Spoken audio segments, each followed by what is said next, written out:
जय हिंद फ्रेंड्स। नमस्कार दोस्तों, स्वागत है हमारे यूट्यूब चैनल एमए वाला पर। आज के इस एपिसोड में आप सीखेंगे ऐतिहासिक स्रोत पार्ट 2, ऐतिहासिक साक्ष्य, पुरातात्विक साक्ष्य के बारे में और विदेशी यात्रा विवरण के बारे में। तो चलिए शुरू करते हैं आज का क्लास। आइए जानते हैं ब्राह्मणोत्तर साहित्य क्या है। जैसा कि आपको मैंने बताया था, ब्राह्मण साहित्य के अंतर्गत वेद, पुराण, महाभारत, गीता, रामायण इत्यादि सभी ग्रंथ आते हैं, जिससे हमें इतिहास की जानकारी प्राप्त होती है। आज आप जानने वाले हैं ब्राह्मणेतर साहित्य क्या होता है। तो ब्राह्मणों के अतिरिक्त, ब्राह्मणों के बाद का जो साहित्य भारतीय इतिहास में रहा है, उसे हम ब्राह्मणेतर साहित्य के नाम से जानते हैं। और इस साहित्य के अंतर्गत हम बौद्ध ग्रंथ और जैन ग्रंथों का अध्ययन करते हैं। बौद्ध ग्रंथ और जैन ग्रंथों के माध्यम से हमें इतिहास के बारे में और अच्छे से ज़्यादा जानकारी प्राप्त होती है, क्योंकि जब ये ग्रंथ लिखे गए थे उस काल तक भारत धीरे धीरे विकास की एक अहम स्थिति तक पहुंच चुका था। तो आइए, धर्म से संबंधित ग्रंथ है। इसमें बौद्ध धर्म के संस्थापक गौतम बुद्ध के बारे में, उनके उपदेश, उनके जीवन गाथा इत्यादि के बारे में वर्णन है। बौद्ध धर्म से संबंधित जो ग्रंथ है वो मुख्य रूप से 3 हैं, जिसे हम त्रिपिटक कहते हैं, जिसमें आपका है सुत्त पिटक, विनय पिटक और अभिधम्म पिटक। इन सभी 3 पिटारों में, 3 टोकरियों में महात्मा बुद्ध के विचारधाराओं और उनकी सोच और नैतिकता, आचार, विचार, व्यवहार से संबंधित सारे तत्वों का समावेश है। और इस प्रकार ये हमें उस समय के तत्कालीन सांस्कृतिक विरासत को सौंपती हैं। अर्थात बौद्ध ग्रंथ के माध्यम से हम बौद्धों के इतिहास का अध्ययन करते हैं और खासकर भारतीय लोगों का इतिहास का अध्ययन हम करते हैं बौद्ध ग्रंथ साहित्य से। तो आइए अब जानते हैं जैन ग्रंथ क्या है। जैन ग्रंथ जैन धर्म से संबंधित एक ग्रंथ है। जैन धर्म के संस्थापक ऋषभ देव हैं, लेकिन ज़्यादा प्रचार प्रसार इसका करने वाले महावीर स्वामी थे। इन्होंने जैन धर्म का व्यापक प्रचार प्रसार किया। और जैन धर्म से संबंधित जो ग्रंथ है ये आपका है आगम। जैन धर्म से संबंधित ग्रंथ का नाम क्या है? आगम। जैन धर्म और बौद्ध धर्म दोनों ही भारतीय इतिहास परंपरा में ये नास्तिक परंपरा में आने वाले हैं। ये दोनों धर्म, इनके दोनों दर्शन नास्तिक परंपरा में हैं। अर्थात इन दोनों धर्म ग्रंथों में ईश्वर को नकारा गया है। तो जैसा कि आप देख सकते हैं, ये दोनों धर्म ग्रंथ जो है मूल पाली भाषा में है या कुछ संस्कृत भाषा में है, और इनका हिंदी भाषा में अनुवाद किया गया है। आप यहाँ देख सकते हैं इस अशोक घोष द्वारा रचित जो पुस्तक है बुद्धचरित है, जिसमें बुद्ध के बारे में, उनकी जीवन गाथा के बारे में इस ग्रंथ में लिखा गया है। और यहाँ पे जैसा कि आप देख सकते हैं जैन धर्म से संबंधित प्रमुख ग्रंथ है जिनका ट्रांसलेशन किया गया है हिंदी में। तो इस प्रकार बौद्ध धर्म और जैन धर्म के द्वारा हमें इतिहास के बारे में जानकारी प्राप्त होती है। भारतीय इतिहास की परंपरा और भारतीय संस्कृति किस प्रकार फली फूली आगे बढ़ी, ये हमें प्राप्त होती है। और भारत का जो विश्वगुरु काल था, जब भारत विश्वगुरु था, तब नालंदा और तक्षशिला विश्वविद्यालय बौद्ध शिक्षा के केंद्र थे। भारत विश्वगुरु बुद्ध की विचारधारा से था, बौद्धिक दर्शन था। और जो नालंदा विश्वविद्यालय था वहाँ पर बौद्ध विहार था। तो इस प्रकार भारतीय इतिहास में बौद्ध परंपरा, जैन परंपरा और ब्राह्मण परंपरा का एक विशेष योगदान है, जिसमें से हमने केवल आज आपको 2 बताया। तो चलिए शुरू करते हैं अपना नेक्स्ट टॉपिक की ओर हम बढ़ते हैं। अब हम बात करते हैं विदेशी यात्रा विवरण। ऐतिहासिक स्रोत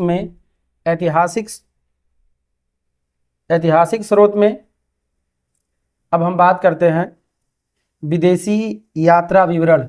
अर्थात जब विदेशी यात्री भारत आए तब उन्होंने भारत के बारे में जो जानकारी अपने रचनाओं में लिखा, उन रचनाओं को पढ़कर भी हमें इतिहास के बारे में जानकारी प्राप्त होती है। तो सबसे पहले हम बात करते हैं यूनानी रोमन लेखक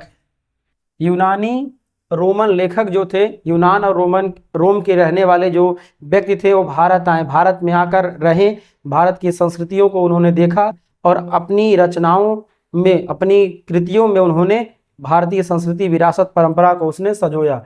यूनानी रोमन लेखक में सबसे पहले आते हैं ईरान के आने वाले टेसियस हैं।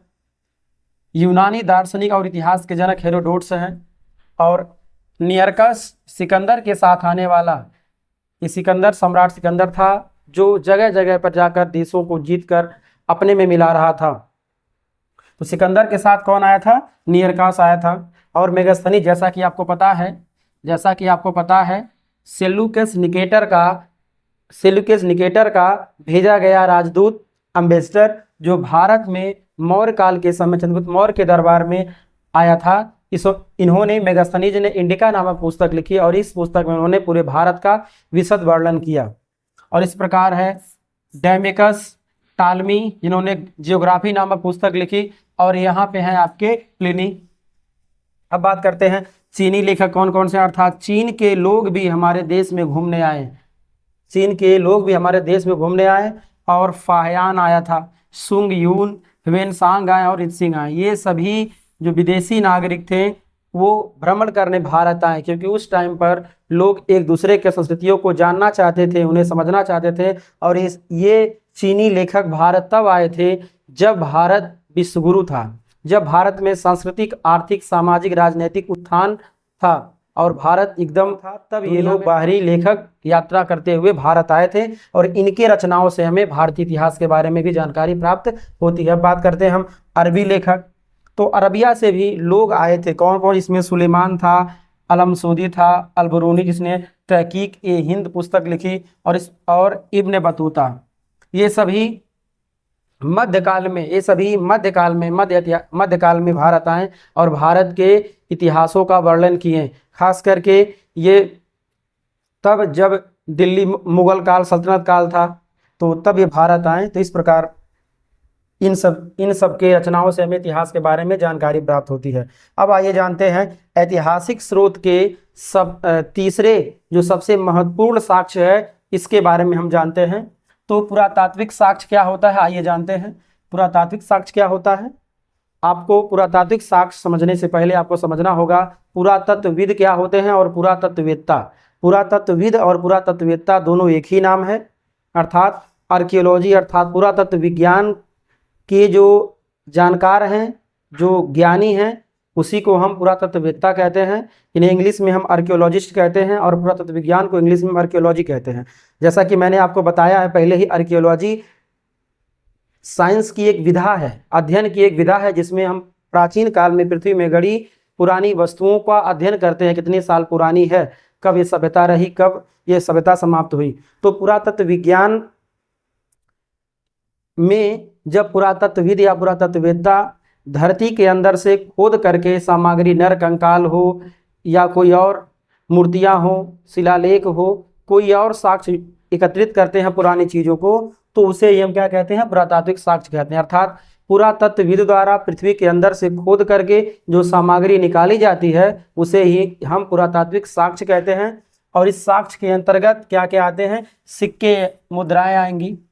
यदि सिक्के मिलते हैं तो सिक्के किसी राजा ने चलाए होंगे, तो उस राजा के इतिहास के बारे में हमें जानकारी प्राप्त होती है कि वो राजा का काल कितना अच्छा था, उसने किस प्रकार के सिक्के चलाए।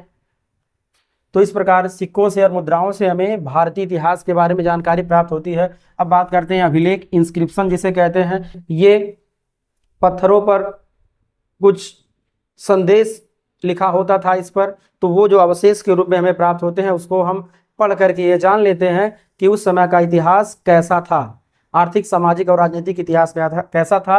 ये हमें अभिलेखों के द्वारा प्राप्त होती है। अब बात करते हैं स्मारक भवन।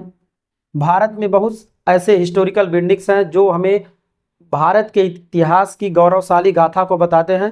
तो ये स्मारक भवनों से भी हम भारतीय इतिहास को जान सकते हैं। जैसे आगरा का ताजमहल, यह भी हम भारतीय इतिहास के बारे में बताता है कि शाहजहां ने इसको कैसे बनवाया। लाल किला, कुतुब मीनार, इसके साथ साथ बृहदेश्वर मंदिर, कोणार्क का सूर्य मंदिर। इस प्रकार भारतीय परंपरा में जितने भी मंदिर बने हैं, स्मारक भवन बने हैं, इन सब के द्वारा भी हमें इतिहास के बारे में जानकारी प्राप्त होती है। ये सभी स्मारक भवन क्या हैं? भारतीय इतिहास को जानने के प्रमुख स्रोत हैं। अब बात करते हैं मूर्तियां और चित्रकला।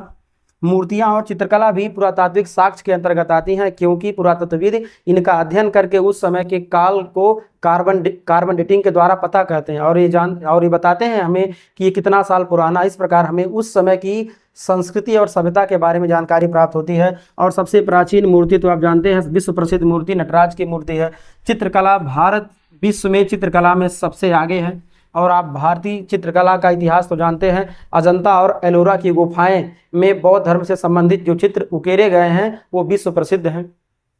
तो जैसा कि आप देख सकते हैं, जो हमें मानव अवशेष मिले यह भी क्या है, पुरातत्व साक्ष्य के अंतर्गत आते हैं। यहाँ पे लिए गए हैं कुछ सामग्रियां जो पृथ्वी के अंदर हमें प्राप्त होती हैं, यह भी पुरातत्व साक्ष्य के अंतर्गत आती हैं। अब बात करते हैं, यहाँ पे कुछ अभिलेख हैं जो ये चौड़ी चौड़ी पट्टियों पर उकेरे गए हैं, खोद खोद करके उसको, तो ये कुछ इतिहास कहते हैं, कुछ कहानी कहते हैं।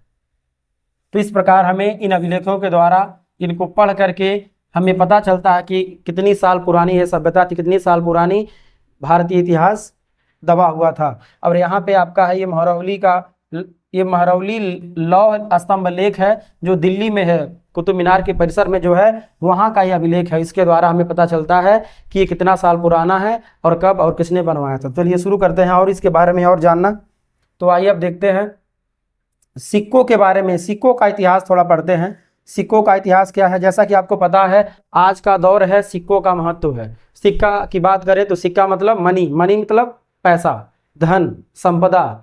तो इस प्रकार भारतीय इतिहास परंपरा में सिक्कों का भी बड़ा महत्व था, क्योंकि राजा महाराजा सिक्के चलाते थे, अपने नाम के सिक्के जारी करते थे। तो इस प्रकार देखते हैं जो मुद्रा शास्त्र है, सिक्कों के अध्ययन को हम क्या बोलते हैं, सिक्कों के अध्ययन को ही मुद्रा शास्त्र कहते हैं। इतिहास में अलग अलग एक ब्रांच है, अलग अलग तथ्यों का अलग अलग अध्ययन करने वाला एक ब्रांच है। तो इसमें सिक्कों के अध्ययन को ही हम क्या बोलते हैं, मुद्रा शास्त्र कहते हैं, अर्थात मुद्रा विज्ञान कह सकते हैं। इस प्रकार इतिहास के जो अलग अलग पार्ट हैं वो भी अपने आप में एक विज्ञान है। अब हम बात करते हैं पंचमार्क सिक्के क्या हैं। पंचमार्क या इसे हम आहत सिक्के भी कहते हैं। पंचमार्क या आहत सिक्के क्या होते हैं, ऐसे सिक्के जिस पर केवल आकृति है, कोई लेख नहीं है। ऐसे सिक्के जिस पर केवल आकृतियां बनी हो, कोई लेख ना हो, उन्हें हम पंचमार्क सिक्के या फिर क्या बोलेंगे, आहत सिक्के बोलते हैं। कॉम्पिटिटिव एग्जाम्स में पूछे जाते हैं। अब हम बात करते हैं सिक्कों के इतिहास के बारे में। तो सबसे पहले सिक्कों पर लेख लिखवाने का, सबसे पहले सिक्कों पर लेख उत्कीर्ण कराने का जो प्रारंभ किसी ने शुरू किया, तो यूनानी शासकों ने शुरू किया था। जो यूनान के शासक थे उन्होंने सिक्कों पर लेख लिखवाना शुरू किया। तो आप इसको याद रखिएगा, एग्जाम में पूछे जा सकते हैं। अब हम बात करते हैं सबसे अधिक सोने के सिक्के गुप्त शासकों ने चलाए। गुप्त शासक ने सबसे अधिक सोने के सिक्के चलाए। और आपको पता है गुप्त शासक में कौन कौन आते हैं, कुमारगुप्त, समुद्रगुप्त, श्रीगुप्त, ये सभी क्या हैं, गुप्त शासकों का इतिहास है। पूरा एक गुप्त काल आपको पढ़ाया जाएगा, बस आप अभी फिलहाल इस इतने पर फोकस करिए। अब बात करते हैं सर्वाधिक शुद्ध सोने के सिक्के किसने चलाए, तो कुषाण शासकों ने सर्वाधिक शुद्ध सोने के सिक्के चलाए। और सबसे ज्यादा जो पूछे जाने वाला प्रश्न है वो ये है, सबसे अधिक शीशे के सिक्के सातवाहन शासकों ने जारी किए। सबसे अधिक शीशे के सिक्के किसने जारी किए, सातवाहन शासक ने सबसे ज्यादा किसके जारी किए सिक्के, शीशे के सिक्के जारी किए। ये भी भारतीय इतिहास का एक दबा हुआ इतिहास है। आइए जानते हैं अभिलेख क्या होता है, इंस्क्रिप्शन क्या होता है। तो जैसा कि मैंने आपको पहले ही बताया, यहाँ आप देख सकते हैं ये सब अभिलेख ही हैं, पूरे लिखे गए हैं। यहाँ भी आप अभिलेख देख सकते हैं ये, और यहाँ पे ये है मेहरौली लौह स्तंभ का यह अभिलेख है जो उस समय के इतिहास को जागृत करता है। तो अभिलेख क्या है, जब पत्थरों पर कुछ उकेरा जाए, उस समय के इतिहास को लिखा जाए, जानकारी उस पर बताया जाए, तो वही क्या है, अभिलेख है। और पूरा लेख शास्त्र किसे कहेंगे, अभिलेख का अध्ययन। अभिलेखों के अध्ययन को हम पूरा लेख शास्त्र कहते हैं, इंग्लिश में इसको हम एपिग्राफी कहते हैं। अर्थात प्राचीन लेखों का जो विज्ञान है, प्राचीन लेख विज्ञान किसे बोलेंगे, अभिलेखों के अध्ययन को ही हम प्राचीन लेख विज्ञान या पूरा लेख शास्त्र कहेंगे। इसको इंग्लिश में हम एपिग्राफी कहते हैं। अब बात करते हैं पुरालिपि शास्त्र क्या है। पुरालिपि शास्त्र क्या है, तो अभिलेख और पुराने जो दस्तावेज हैं, अभिलेख और जो पुराने दस्तावेज हैं वो किस लिपि में लिखे गए हैं, इसका अध्ययन ही क्या है, आपका पुरालिपि शास्त्र है। अर्थात अभिलेख एवं पुराने दस्तावेजों पर अंकित तिथियों का अध्ययन। कोई अभिलेख है, कोई पुराना दस्तावेज है, तो उसमें कितना तिथि अंकित है, इसका अध्ययन क्या कहलाएगा, पुरालिपि शास्त्र कहलाता है। बात करते हैं प्रमुख अभिलेखों के बारे में जिनसे हमें भारत का गौरवशाली इतिहास पता चलता है। तो हम बात करते हैं सबसे पहले मेहरौली लौह स्तंभ। मेहरौली स्तंभ लेख ये कहाँ है, ये आपका दिल्ली में है। भारत की राजधानी अर्थात भारत का दिल कौन है? भारत का दिल दिल्ली है और भारत की राजधानी नई दिल्ली में मेहरौली स्तंभ लेख है, जो कहाँ स्थित है? याद रखिएगा, कुतुब मीनार परिसर में। कुतुब मीनार परिसर में भारत के दिल दिल्ली में मेहरौली स्तंभ लेख स्थित है। और ये किसके बारे में इतिहास बताता है? चंद्रगुप्त द्वितीय के बारे में। चंद्रगुप्त द्वितीय के बारे में इतिहास हमें बताता है। अब हम बात करते हैं प्रयाग प्रशस्ति स्तंभ लेख। प्रयाग प्रशस्ति स्तंभ लेख जो कि नाम से स्पष्ट है, कहाँ है? उत्तर प्रदेश के प्रयाग जिले में।